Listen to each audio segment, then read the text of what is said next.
Assalamualaikum warahmatullahi wabarakatuh. Perkenalkan, nama saya Anissa Nabila Rizkyanti dan Karisma Salsabila. Di sini kami akan menjelaskan tentang materi administrasi kepegawaian. 1. Regulasi kepegawaian. Regulasi kepegawaian dapat diartikan sebagai suatu peraturan yang mengikat dan peraturan tersebut dijadikan standar perilaku atau pegangan dalam bertindak maupun bekerja.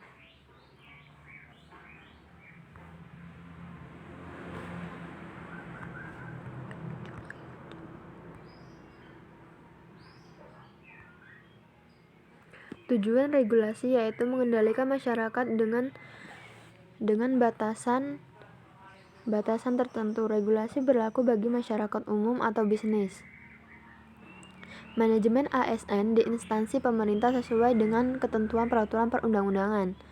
A. Komisi Aparatur Sipil Negara (KASN) berkependudukan di Ibu Kota Negara. Fungsinya mengawasi pelaksanaan norma dasar, kode etik, dan perilaku ASN, serta menerapkan sistem merit dalam kebijakan dan manajemen pada instansi.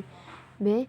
Lembaga Administrasi Negara adalah lembaga negara pemerintah non-kementerian yang diberikan kewenangan melakukan pengkajian dan pendidikan pelatihan ASN sebagaimana diatur dalam perundang-undangan.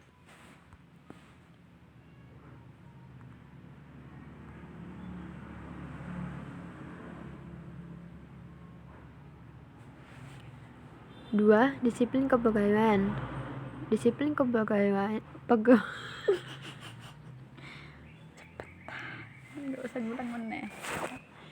Disiplin kepegawaian berasal dari bahasa Latin discipulus yang berarti siswa atau murid. Tujuan disiplin adalah untuk memperbaiki dan mendidik pegawai negeri sipil.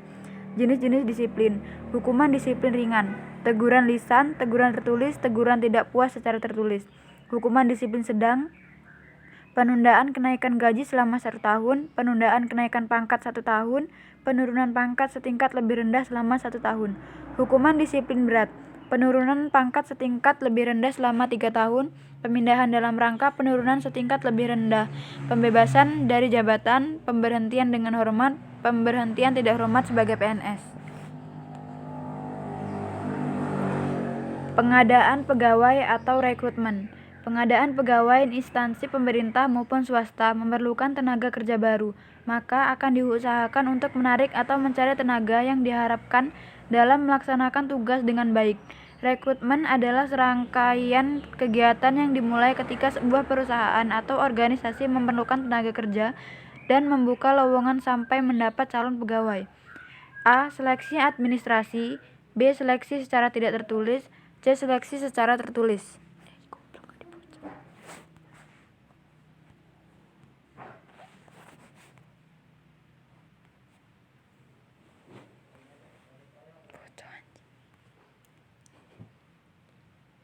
Konsep dasar administrasi kepegawaian. Beberapa ahli yang berpendapat mengenai administrasi kepegawaian. 1. Delinggi 1981. 2. Wijaja 1986. 3. Felix A. Nugroho. 4. Arifin Abdul Rahman. 5. Paul Pigott. 6. Charles A. Mires 1974.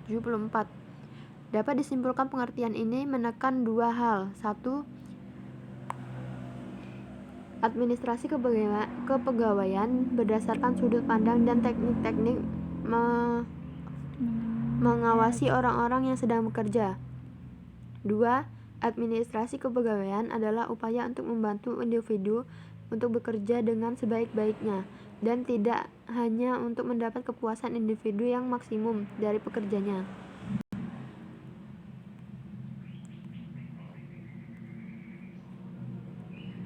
Cuti pegawai. Cuti pegawai adalah keadaan tidak masuk kerja yang diizinkan dalam jangka waktu tertentu.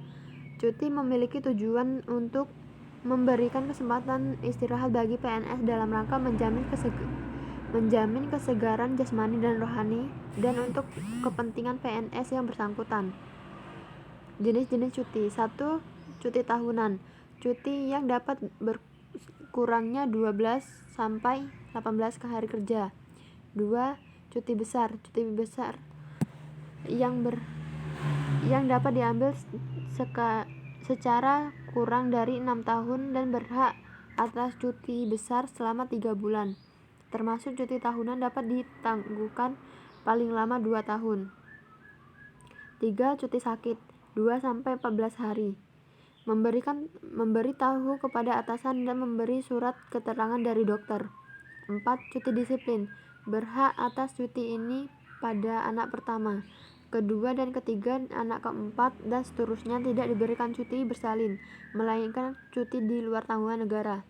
5. Cuti karena alasan penting. Cuti dapat diambil selama 2 bulan. Cuti ini karena keluarga meninggal, melangsungkan pernikahan pertama, dan lain-lain. 5. Cuti di luar tanggungan negara. Cuti dapat diambil sekurangnya 5 tahun bekerja, dapat diambil paling lama waktu 3 tahun. Daftar urut kepegawaian adalah suatu daftar yang di dalamnya memuat nama PNS dan satuan organisasi negara yang disusun menurut tingkat kepekatannya. Fungsi daftar urut Kepegawaian